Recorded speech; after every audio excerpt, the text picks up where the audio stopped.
ഈ അടുത്ത സമയത്ത് നടന്ന പാലക്കാട് അസംബ്ലി ഉപതെരഞ്ഞെടുപ്പിൽ നടന്ന ഒരു അപഹാസ്യ നാടകം ഇപ്പോൾ ഓരോ ദിവസം കഴിയുന്തോറും കൂടുതൽ കൂടുതൽ അപഹാസ്യമായി കൊണ്ടിരിക്കുകയാണ്. ആ അപഹാസ്യ നാടകത്തിലെ മുഖ്യ കഥാപാത്രമാണ് നീലപ്പെട്ടി. ഒരു നീല ട്രോളിയിൽ കോടിക്കണക്കിന് രൂപ കള്ളപ്പണം കൊണ്ടുവന്ന് വോട്ടർമാരെ സ്വാധീനിക്കാനായി വിതരണം ചെയ്യുവാൻ കോൺഗ്രസ് സ്ഥാനാർത്ഥി ഉൾപ്പെടെയുള്ള സമുന്നതരായ നേതാക്കന്മാർ ഒളിഞ്ഞും തെളിഞ്ഞും പ്രവർത്തിച്ചു എന്നതിൻ്റെ പ്രതീകമായിട്ടാണ് ഇപ്പോൾ ഈ നീല ട്രോളി ഒരു കഥാപാത്രമായി മാറിയിരിക്കുന്നത്. അവിടെ ഉണ്ടായ അപഹാസ നാടകങ്ങളെല്ലാം കേരളത്തിലെ ജനങ്ങൾ നന്നായി കണ്ട് അന്നൊക്കെ ആസ്വദിച്ചതാണ്. എന്തൊരു ദയനീയമായിട്ടുള്ള ഒരു പതനമാണ് അത് ഉണ്ടാക്കിയ ആളുകൾക്കുണ്ടായത്. അവിടുത്തെ പാലക്കാട് മാർക്സിസ്റ്റ് കമ്മ്യൂണിസ്റ്റ് പാർട്ടിയുടെ ജില്ലാ സെക്രട്ടറിയും പാലക്കാട് ജില്ലയെ പ്രതിനിധീകരിക്കുന്ന മന്ത്രിസഭയിലെ ഒരു അംഗവും കൂടി ഉണ്ടാക്കിയ തിരക്കഥ പ്രകാരം നടത്തിയ ഈ അപഹാസ്യ നാടകം അവസാനം ബൂമറാങ് പോലെ തിരിച്ചടിച്ച് 3-ാം സ്ഥാനം കൊണ്ട് പാലക്കാട്ട് അവരുടെ സ്ഥാനാർത്ഥിക്ക് ഒരർത്ഥത്തിൽ പറഞ്ഞാൽ ഓടി മറയേണ്ടി വന്നു. കോൺഗ്രസിൽ നിന്ന് 48 മണിക്കൂർ മുമ്പ് യാത്ര പറഞ്ഞു പോയ ഒരാളിനെ സ്ഥാനാർത്ഥിയാക്കി നിർത്തി സ്വന്തം ചിഹ്നം പോലും കൊടുക്കാൻ കഴിയാതെ വളരെ ദയനീയമായ ഒരു ചിത്രത്തിൽ നിന്ന മാർക്സിസ്റ്റ് കമ്മ്യൂണിസ്റ്റ് പാർട്ടിക്ക് ഏറ്റ ഒരു കനത്ത പ്രഹരമായിരുന്നു ഈ നീല ട്രോളി വിവാദം തിരിച്ചടിച്ചപ്പോൾ ലഭിച്ചത്. അതിനോടൊപ്പം ആയിരുന്നല്ലോ മാർക്സിസ്റ്റ് കമ്മ്യൂണിസ്റ്റ് പാർട്ടി നടത്തിയ മറ്റ് ചില ദയനീയമായിട്ടുള്ള അപഹാസ്യമായിട്ടുള്ള നെറികെട്ട നാടകങ്ങൾ. തെരഞ്ഞെടുപ്പിന് 2 ദിവസം മുമ്പ് അവിടെ 2 മുസ്ലിം സംഘടനയുടെ നേതാക്കന്മാർ അല്ലെങ്കിൽ സംഘടന നടത്തുന്നതായ 2 പത്രങ്ങളിൽ പരസ്യം കൊടുത്ത് അവർ മാർക്സിസ്റ്റ് കമ്മ്യൂണിസ്റ്റ് പാർട്ടി വലിയൊരു പ്രവർത്തനം നടത്തി കോൺഗ്രസിനെയും BJPയെയും തകർക്കാൻ ഒരു ഹീന ശ്രമം നടത്തി. അതും പൊളിഞ്ഞ പാളീസായിപ്പോയി. എല്ലാം ഉണ്ടയില്ല വെടിയും നനഞ്ഞ പടക്കങ്ങളുമായി. 2-ാം സ്ഥാനത്തല്ല ഞങ്ങൾ 1-ാം സ്ഥാനം നേടുമെന്ന് ഈ കൂറുമാറി വന്ന സ്ഥാനാർത്ഥിയെ കൊണ്ട് പഠിപ്പിച്ചു പറഞ്ഞിട്ടും 3-ാം സ്ഥാനത്ത് തന്നെ കഷ്ടിച്ചെത്തിപ്പെടേണ്ടി വന്നു എന്ന ദയനീയ അവസ്ഥ വന്നിട്ടും ഇപ്പോഴും പറയുകയാണ് ഞങ്ങൾ നീലപ്പെട്ടി വിവാദം ഉയർത്തും, അന്വേഷണം സുഗമമായി നടക്കണമെന്നൊക്കെ.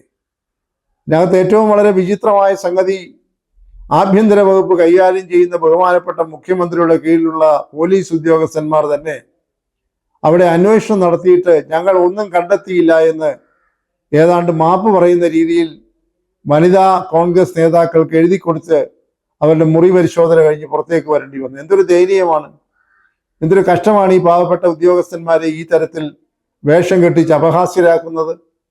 അവിടെ കോൺഗ്രസിന്റെ വനിതാ നേതാക്കൾ താമസിക്കുന്ന മുറിയിൽ അർദ്ധരാത്രിയിൽ ഇടിച്ചു കയറി അവരുടെ പെട്ടിയും അവര് ധരിക്കുന്ന വസ്ത്രവും ഒക്കെ വലിച്ചു വാരി എറിഞ്ഞ് കള്ളപ്പണം പിടിക്കാൻ പോയി അവസാനം ഒന്നും കിട്ടിയില്ല എന്ന് എഴുതി കൊടുത്തിട്ട് പോകേണ്ടി വന്ന പാവം പോലീസ് ഉദ്യോഗസ്ഥന്മാരുടെ ദുർഗതി, ദയനീയ അവസ്ഥ പരിതാപകരമാണ് എന്ന് പറയാതിരിക്കാൻ നിവർത്തിയില്ല.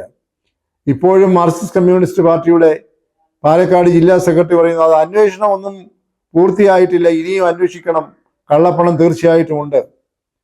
ഈ വീണാലും കാലു മുകളിലിരിക്കണമെന്ന് നാട്ടിൻ പുറത്ത് പറയുന്നത് പോലെ ഉണ്ടായ പരാജയത്തിൻ്റെ തകർച്ചയിൽ നിന്ന്, അതിൻ്റെ ദയനീയതയിൽ നിന്ന് രക്ഷപ്പെടാൻ കാണിക്കുന്ന ഇത്തരം ഉടായ്പകൾ ഇനിയെങ്കിലും ഈ പാർട്ടി നേതൃത്വം അവസാനിപ്പിക്കണം.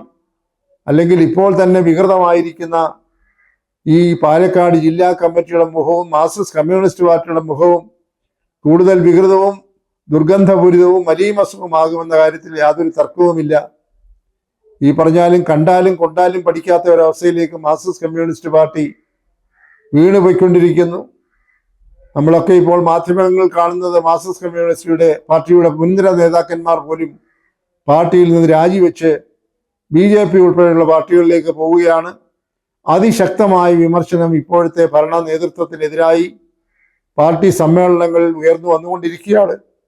മുഖ്യമന്ത്രിയുടെ ധാർഷ്ട്യം, പ്രവർത്തന ശൈലി, 40 കാറുകളുടെ അകമ്പടിയോടുകൂടിയുള്ള ദേശാടനം, നവകേരള സദസ്സ്, ഒഴിഞ്ഞ ഈ പറയുന്ന കേരളത്തിലെ ട്രഷറികൾ, ശമ്പളം പോലും കൊടുക്കാൻ കഴിയാത്ത രീതിയിലുള്ള ദുരവസ്ഥ, ഇതിനകത്ത് നട്ടം തിരിയുന്ന മാർക്സിസ്റ്റ് കമ്മ്യൂണിസ്റ്റ് പാർട്ടിക്ക് ഇതുപോലെയുള്ള അപഹാസ്യ നാടകങ്ങൾ ഇനിയും കളിക്കുന്നത് അവസാനിപ്പിക്കാനുള്ള ഒരു തീരുമാനമെടുക്കണം. നേതാക്കന്മാർ അതിന് വേണ്ടതായിട്ടുള്ള മാർഗനിർദ്ദേശം ഈ ജില്ലാ ബ്രാഞ്ച് തലങ്ങളിലേക്ക് കൊടുക്കണം.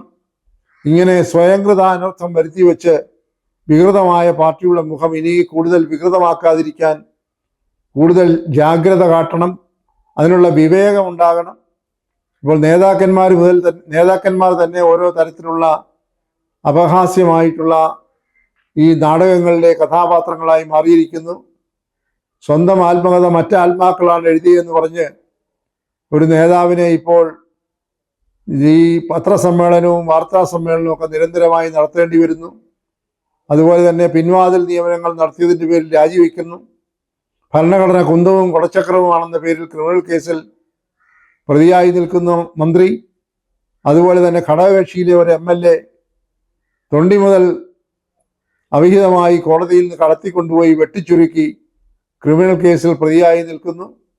ഇങ്ങനെ തുടക്കത്തിൽ സൂചിപ്പിച്ചതുപോലെ ജ്യോതിഷത്തിലൊന്നും വിശ്വാസമില്ലെങ്കിലും ഭൗതികവാദത്തിലാണ് അവിടുത്തെ താത്വികാചാര്യനായ പാർട്ടി സെക്രട്ടറി MV ഗോവിന്ദൻ ആവർത്തിച്ച് പറഞ്ഞതുപോലെ വൈരുദ്ധ്യാധിഷ്ഠിത ഭൗതികവാദത്തിലാണ് വിശ്വാസമെങ്കിലും ഇതെന്തോ ശനിദശയുടെ കാലമാണ്.